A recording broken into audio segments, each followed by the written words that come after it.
Hello everybody, this is just a short little video to show you about a little bit of changes they made, just tweaking stuff here and there to change stuff. It's on John 1:12. Should that read sons of God or children of God? And why is that important?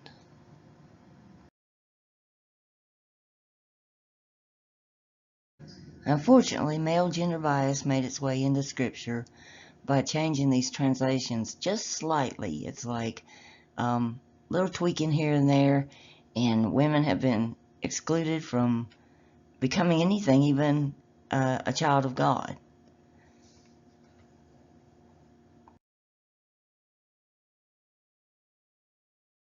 In John 1:12 in your KJV, this is what we have down.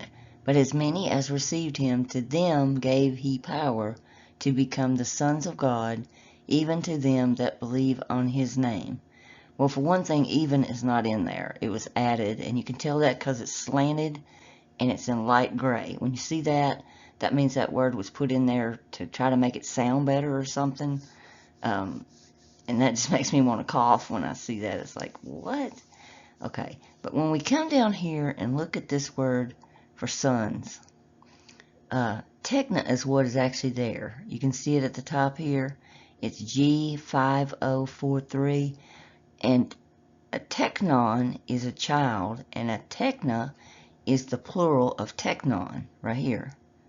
Okay, and it should have read offspring or child or children because it's plural. But it's of either gender. It has nothing to do with males. If you were going to say sons, you would have to say sons or daughters of God, because it's both. It has nothing to do with just a male delineation.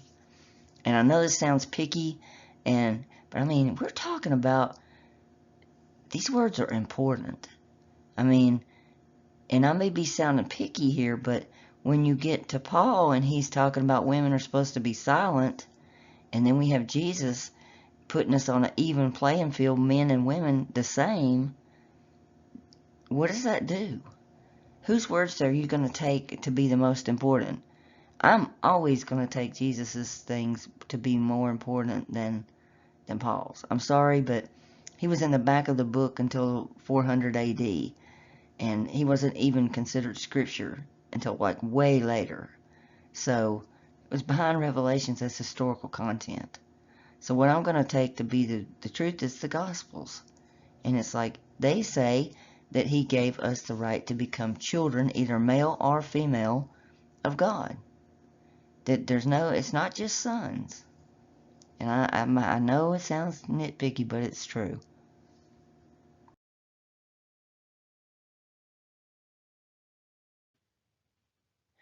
Okay, here is another thing I was going to show you.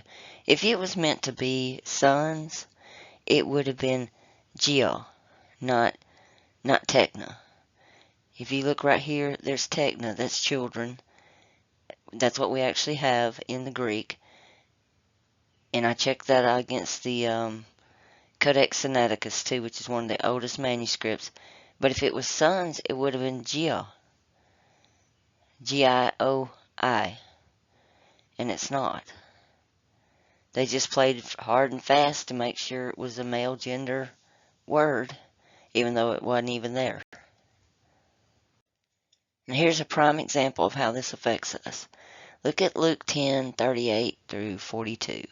Now it came to pass, and they went and entered into a certain village, and a certain woman named Martha received him unto her house. And she had a sister called Mary, which also sat at Jesus' feet, and she heard or comprehended his word. But Martha was cumbered about with much serving, and came to him and said, Lord, dost thou not care that my sister hath left me to serve alone, and bid her therefore that she come help me? And Jesus answered and said unto her, Martha, Martha, thou art careful and troubled about many things, but one thing is needful or necessary, and Mary has chosen that good part, that means part assigned to her, a portion of share, which shall not be taken away from her.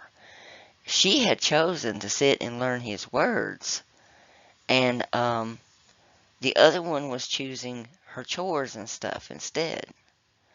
But when you actually look at this real carefully, it's like she was learning and comprehending so she could share again with somebody else. And women aren't just to be thrown in the kitchen to serve. They are meant to talk openly about the words that Jesus taught us. And I believe that firmly, and I think it's been distorted. And I hope this helps other women out there trying to, or that feel called to do what I'm doing. Like to get out there and actually show stuff. Don't be afraid. Jesus is with us, and we are just as equal in His eyes as men are.